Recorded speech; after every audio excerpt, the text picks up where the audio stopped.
into buy, manage, and own real estate, where a professional can handle the business part, where they manage the business, something you cannot do, and you can sell your real estate as easily as you can sell a stock. Hello, my name is Kameron Pham, and today I'm going to tell you about REITs, as well as do a book review on this book called Investing in REITs, the 4th edition by Ralph L. Block. So, let's get started. So I haven't done a video in a while. It's my first day of high school today. It was really confusing, but I think I've done it well. Some days I go home at 1, some days I go home at 4, but high school is not much different than middle school. So, I said in the beginning, all that stuff is possible if you invest into REITs. REITs are spelled as REITs. It stands for Real Estate Investment Trusts. And REITs are traded as stocks, but they're in a different asset class as stocks. So REITs give you a steady and predictable cash flow because they pay out dividends. I'll get into that later. So one of the reasons why REITs are important and why you might want to read a book about REITs is because sometimes the REITs grow. Because, for example, it says from the end of 1992 through the end of 2010, the size of the REIT industry increased more than 20 times, from under $16 billion to $389 billion. But the REIT industry only captured around 10 to 15% of all institutionally owned commercial real estate, so there's still a lot of room for growth. And REITs are a liquid asset. A liquid asset is basically an asset where you can easily get your money back. You can sell it because it has a given value. Some things that aren't liquid, for example, if you wanted to sell like a school building, then it's not really liquid because you have to find a qualified owner. You can't just sell it quickly to get free money, because liquid normally is like quick and stuff, because you need to have a qualified buyer who can manage your school, can pay for the whole school, or do anything with it. So while some publicly traded stocks and REITs are liquid, that's why REITs are great, because they can enjoy the benefit of a common stock's liquidity. In stocks, you can obviously buy and sell whenever you want. It says that REITs have dividend yields that are correlated with, but are actually higher than U.S. bonds that they give out. So dividends are basically money that companies give out towards their investors to allow them to keep investing. So REITs are obligated to distribute 90% of their non-taxable income to their investors. So that's why it says then REIT shares have a strong likelihood of increasing in values over time as the REIT generates more cash flow and the dividend rates increase. And then there's this tip on the side. It says REITs own real estate, but when you buy a REIT, you're not just buying real estate, you're also buying a business. Because normally when you invest into real estate, you buy a house, but this time when you invest into REITs, you control the business that buys the house. And then there's two types of REITs. There's equity and mortgage REITs. That's what we're mostly going to be talking about. There's another type of REIT called hybrid REIT. It's both, but we're just not going to talk about that because it's not really relevant. So an equity REIT is a REIT that manages, buys, renovates, and maintains a house. It's the most general type of REIT where you can imagine the company takes a house, rents it out to people, buys it, fixes it, and sells it. While mortgage REITs are more complicated. The first time I heard about it, I was really confused. So basically, mortgages, sometimes banks, they have mortgages that they put on the market, because mortgages are loans that people buy so that they can use for the houses. So sometimes banks, let's say a person has a mortgage for like $100,000, they say that they'll pay out $100,000 over the course of 20 years. And sometimes banks, they don't want that mortgage. It's basically paper saying, I'm going to give you $100,000. So sometimes they put it on the market to sell it, oftentimes for like a fair price, like also $100,000. So then it becomes a little battle over inflation and interest rates. So either one, you have to kind of choose your bet.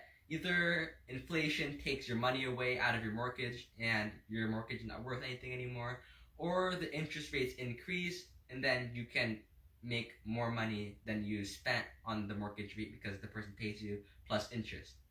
So basically, mortgage REITs buys and holds those as debt instruments, and that's how they make their money. So the focus on this book, it says, will be more on equity REITs rather than mortgage REITs. So because equity REITs are just more popular, I guess. However, mortgage REITs have typically higher dividend yields, but they're more sensitive to interest rate fluctuations, while it says that equity REITs are less vulnerable to changes in interest rates and have historically provided better overall long-term total returns. You have lower risk and greater liquidity because you can't just sell a mortgage whenever you want. And then it says that performance and returns, general investment characteristics. So REITs can be compared to some stocks on the S&P 500 index, and it says that it can be compared quite well with them, and it shows on this chart over here. You probably can't see it because I probably can't see it from this range. And also it says that the FTSE NAREIT, which stands for the National Association of Real Estate Investment Trusts, had a percent compound annual return from 1975 to 2010 of 14%. And on the side, or on the right, there is S&P 500, the Dow Jones Industrials, and the NASDAQ Composite, and they're all a little bit below the REIT index. So it pretty much shows that REITs have delivered a higher average annual total return, which is 14%, and it can be compared good. It's good in comparison to other indexes. But if the REIT performance was only comparable to the S&P 500, then you wouldn't be reading this book. That's why it says that there are many things that make REITs more than comparable to stocks. For example, REITs have provided total returns comparable to the S&P 500 index, plus having benefits not usually enjoyed by stocks that keep pace with the market, which includes modest correlation of other asset classes, less market price volatility, I'll explain volatility later, and more limited investment risk. So first, the next section, which is correlations, I'll do volatility after that. Correlations measures how similar or predictable a certain price power is in a REIT compared to another asset class. So you can see the relative correlations between, for example, REITs and S&P 500. You can compare two different ones that shows correlation is kind of confusing for me, so I might not be able to explain it clearly. Correlate mean comparing. Mm-hmm. Yeah, so there's a bunch of numbers here that says that you can compare two mutual S&P 500 and then a REIT index to show if they have a perfect comparison or if a certain movement within one stock has an effect on another stock or if it just doesn't. So I'm probably just going to skip this since I don't really understand it very well. But then it goes on to, there's some more correlation stuff I'm going to skip. So now I'm going to talk about volatility. Volatility is how much the stock bounces around. If a stock is worth $100 and has a 50% volatility, then it can shift by 50% either up or down. And oftentimes REITs tend to be less volatile because of the dividends. Dividends attract investors who aren't there for growth. People who are there for growth cause the stock to go up and down, which increases volatility. However, there are more investors who hold on to the stock, which cause less volatility because they want the dividends. Then that brings on different types of investors. When you invest into a REIT, you need to know whether or not you're there for the growth or the dividends. If I invest in the future, if I have a lot of money, I would aim for dividends because if you have more shares, then the percentage would be much more useful. And there's actually a REIT, I just researched it. It gives off a 7% dividend rate, which is really high compared to any other stock since the average is like 3 or 4%. So if you had $100, you can get $7 every quarter. You can get more than 28% of your money because that would be, if you put the money you earn from the dividends, you'd be getting 7% of your $100 plus the previous 7%. So it would kind of like compound up. That's why dividends can be kind of useful. However, in the beginning, if I don't have much money, I'd probably be looking for value REITs, which have lots of volatility. So REITs, he says that his observations for the past 35 years have led him to the conclusion that REITs are simply less volatile. There isn't like a very good explanation otherwise than I just said, because although over the years there's been investors who come in because they heard of REITs with different strategies and agendas and created more volatility, they've simply have been and should stay less volatile than other stocks, mostly because of their high dividends. So because of the low volatility, there's a sense of predictability and stability to REITs in the way they operate. So then there'd be less major negative surprises that can stoke volatility, which makes REITs less risky, which I'll get onto later.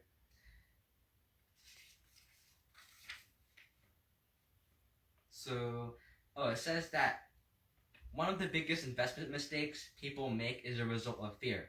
Oftentimes when our stocks are going up, it's normal to ignore risk and aim straight for profits. In the past, I've done paper trading, and when the stock goes up, I get really greedy for money, even though it's fake money. That's why although most people ignore the risk for money, I'm still a little bit more conscious about my risk. So I move my stop loss up, which if the price hits stop loss, then it'll automatically sell. And I'm really conservative kind of, because I move my stop loss like a couple pennies below the actual stock price to make sure that no matter what, I'm guaranteed a profit. And then that way I don't lose money because of my own greed. So I'm greedy in not a very bad way. And because as a result, I might not be able to make as much money because I have to sacrifice and get rid of a lot of risk in order to cut down a little bit of my returns that are guaranteed. And it has, that's why REITs can be good for, I skipped the part. So instead of when prices go up, when prices go down, people tend to panic because they're afraid of losing money. And that's why a lot of people make the mistake of dumping their shares in panic because they're afraid of greater losses. REITs can help you, I'm not sure if it's a good word, but it helps you practice for that, because REITs have low volatility. That means it can help you build your patience, because there likely won't be a point when you would have to dump all of your shares because of a sudden spike downwards in the price. And that's why it can be helpful. Also, REITs have less risk because some risk is inflation, which obviously always affects the real estate market no matter what. However, REITs are subject to changing spending habits of consumers, and these are some of the risks. And some other ones, such as apartment REITs, can be affected by how often families dwell in their houses or job growth in the area. And healthcare REITs can be subject to the risk of new government policies. However, the owners of commercial real estates can limit their risk, which includes tenant bankruptcies, by using diversity. Diversity is one of the most important things you can have in a portfolio. Diversity means variety. So because when you invest into REITs, they allow you to have lots of diversity because REITs aren't very expensive. The REIT I was talking about earlier that offered a 7% dividend yield was only actually around $14. So you can have a lot of shares. However, it isn't smart to put all of your eggs in one basket. Sometimes it's more intelligent to spread out your money, which is the part where diversity comes in. REITs, well, not people who invest into REITs, but the actual REITs, and that's diversity is when they input their money to different markets and have different tenants.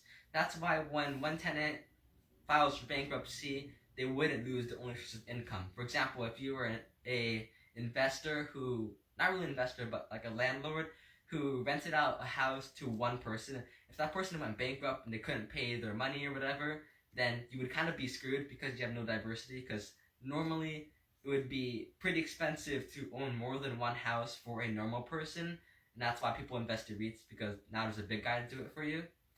So when the stock prices are, or the REIT prices are low, you can invest into many different types of REITs. That way, if I have like $1,000, I can put like 10 into one REIT, 10 into another, maybe like $100 in the stocks I wanted to, and some other money spread out. That's why diversity is a really important tool in your portfolio, and I might start talking more about portfolio building. And portfolio is pretty much all of your assets. Another important part is leverage. Leverage is basically debt, and debt is people leverage debt in order to make more money. When you leverage debt to make more money, you have to be careful of over leverage. Over leverage is when you borrow more money than you can possibly pay off. For example, if you want to buy a stock for like $1,000, and then wait, that's not a good example. If you wanted to like buy a property or do investments for like $1,000, you borrow a ton of money at one point of time, and you just can't pay it off because there's too much money and there's too many monthly payments or whatever, and you can't pay it off. And that's when over leverage is to hurt you. And as a result, you would risk losing all of the investments that you borrowed money for, which can obviously harm your portfolio. And also it's pretty much everything about leverage, but back to diversity, a lot of companies spread out not only within their tenants, but through different markets. So if you have, it reduces the risk of natural disasters. So if there was one company who was focused in like California and a massive wildfire burned down all of their properties, it'd be really bad.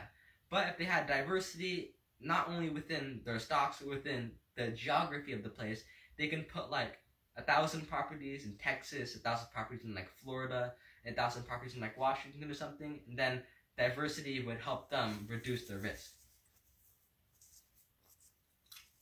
So holders of most common stocks have a lot of risk because the nature of the stock market is it's obviously more volatile than REITs, then there would obviously be a lot more risk.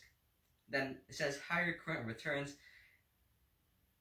In the book, it didn't state 90% of the money had to be paid out yet. I just said it ahead of time because I got a little excited, but it says, as you will see in chapter 3, we're in like chapter 2 right now, REITs must by law pay out at least 90% of their pre-tax income.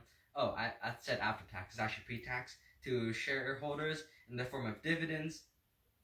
And as a result, the dividends tend to be higher than those of other companies. And that leads to the part where it says higher current returns. So if you have a lot of money and you put it into a lot of shares, you can make a lot of money out of it through percentage growth.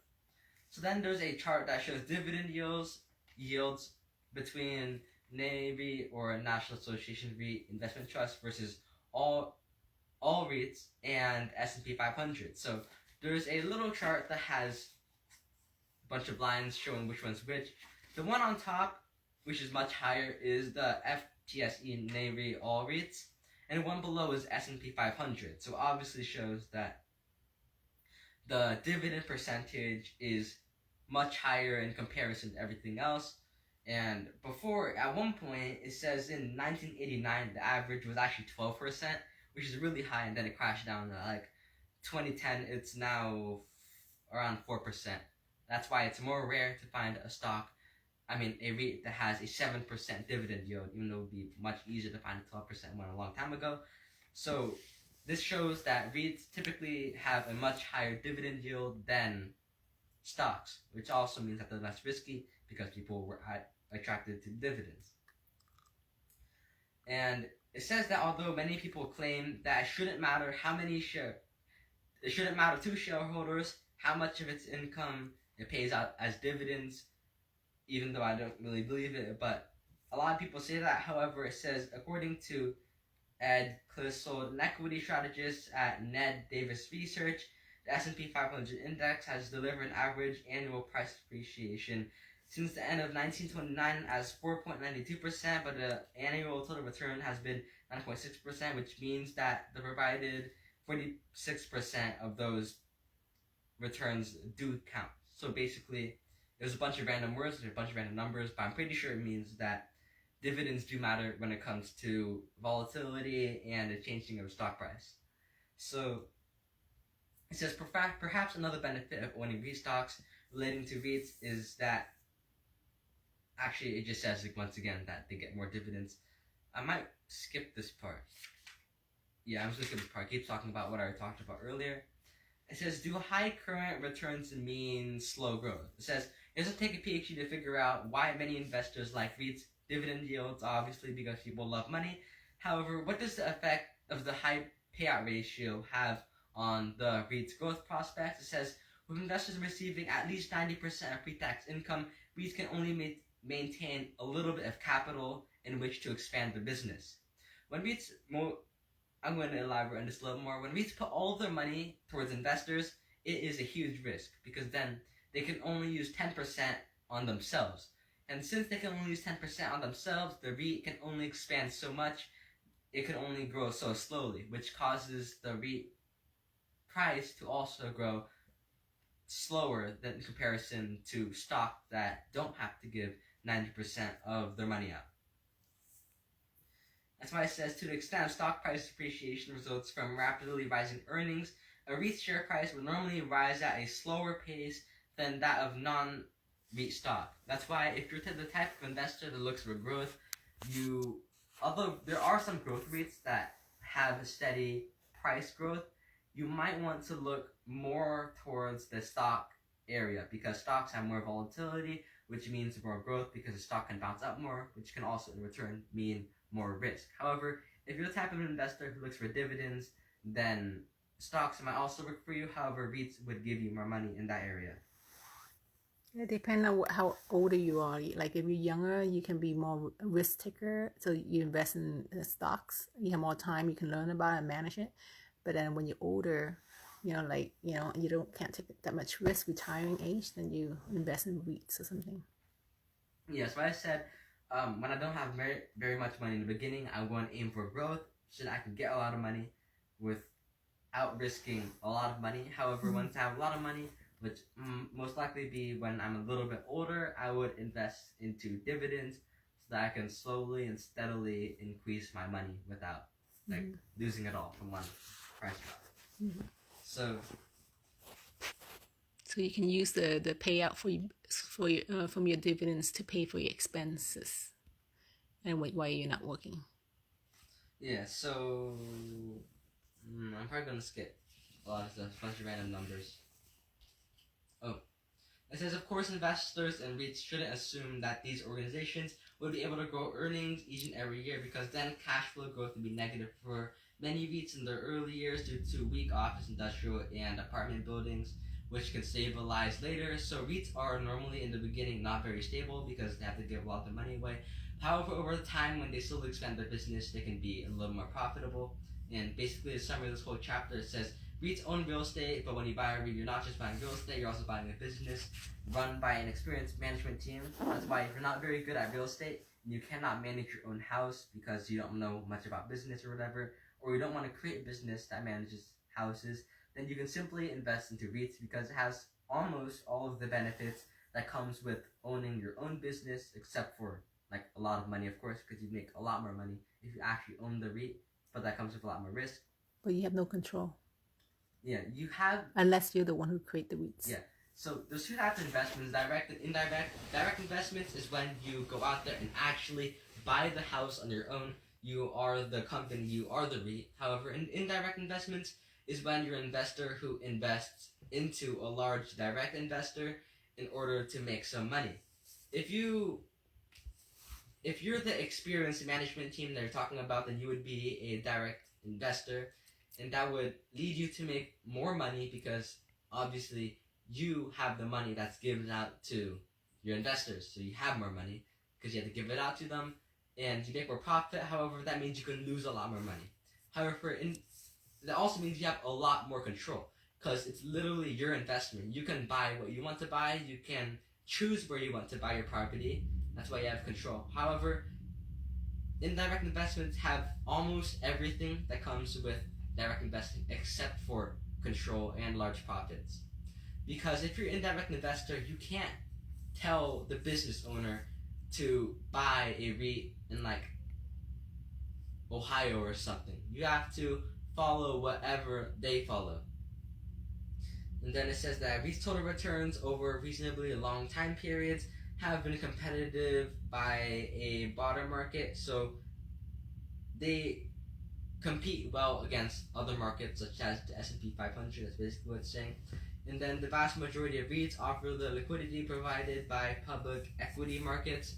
REITs are liquid just like stocks. That's why they can be very just good. I wouldn't say profitable, but liquidity doesn't mean profit. It just means easier to sell and make profit.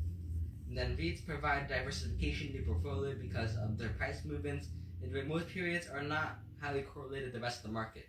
So even if the S&P 500 crashes, or if some other index crashes, since REITs have low correlation, I forgot to mention that part earlier because I was skipping through it. REITs have low correlation compared to other things. So if the rest of the world is like dying or everything is crashing, the REITs will, for the most part, be fine. But obviously, on the other hand, REITs can be dying, but everything else can be perfectly fine. So that's why I skipped correlation, because it's a little bit confusing. So REITs have less correlation to the market, which also allows more diversification. REITs are cheaper, so you can buy more of them and spread them out easier, which reduces risk. And then REITs higher current yields frequently as a shock absorber against daily market fluctuations. So that basically means that it prevents high price changes and volatility, because the dividends cause people to calm down and just take the company's money instead of rapidly buying and selling in order to scavenge whatever money comes out of stock prices. And then analysts who follow REITs are normally able to forecast quarterly results within 1 or 2 cents quarter after quarter, year after year, thus minimizing the chances for negative surprises. This was a part of the volatility. I skipped a little bit of this part because it got a little confusing, but since REITs are very predictable because of the low volatility, it can reduce the odds of a negative, shocking surprise destroying your investments. And then REITs' higher yields raise the overall yield of the portfolio, thus reducing volatility and providing stable cash flow regardless of market durations, which I think means changes. So REITs raise the overall amount of money you can make in your portfolio, and it would reduce volatility, which would allow your portfolio to grow slowly and steadily, rather than, even though diversity can save you, it can still cause some of your investments to die and some of them be perfectly fine. However, if you have diversity in a dividend REIT, then you can have different flows of income and cash flow, which allows you to have a higher yield of money that comes out of your portfolio instead of constantly up and down portfolio. And lastly, REIT stocks or equities as well as real estate, and thus are subject to prevailing winds that blow across the investment world. There was too much figurative language in there, so I couldn't understand what they just said. So then I'm going to skim a little bit of chapter 2 before I end this. Let's just introduce chapter 2. Chapter 2 is REITs versus the competitive investment. It starts off with a quote of Sam Zell. I have no clue what that is, but I'm pretty sure it's important. So the question is, do you take money out of stocks and put it into real estate, or the reverse? There's so much money looking out there looking for a home. I don't think it's either or. So it means there's a lot of money out there waiting for you to have. So sometimes you don't have to take money out of one investment and look for another.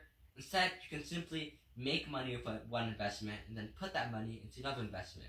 You shouldn't sacrifice one investment for another. You can always have both. And it says, before you decide if REITs are an appropriate investment for you, it's important to compare them with other investments, which that's why it says versus competitive investments.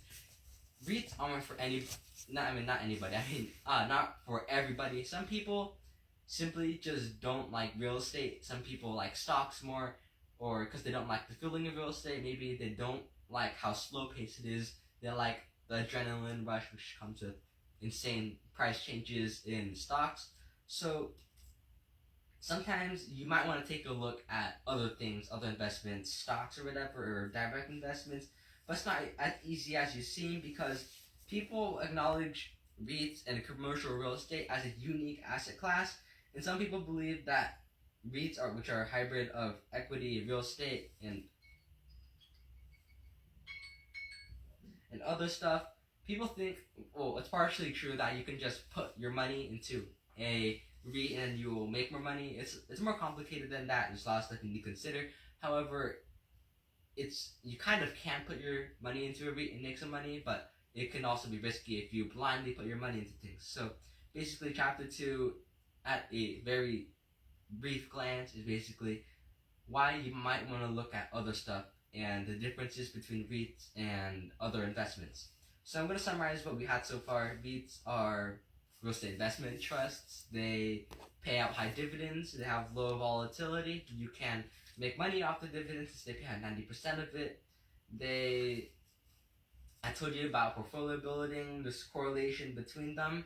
REITs are a liquid asset, and they're typically above the stocks in a lot of different ways, and they're also within the same asset class. I know not the same asset class. They're both traded as stocks, but in a different asset class, and they're just very different, and REITs grow slower because of the low volatility.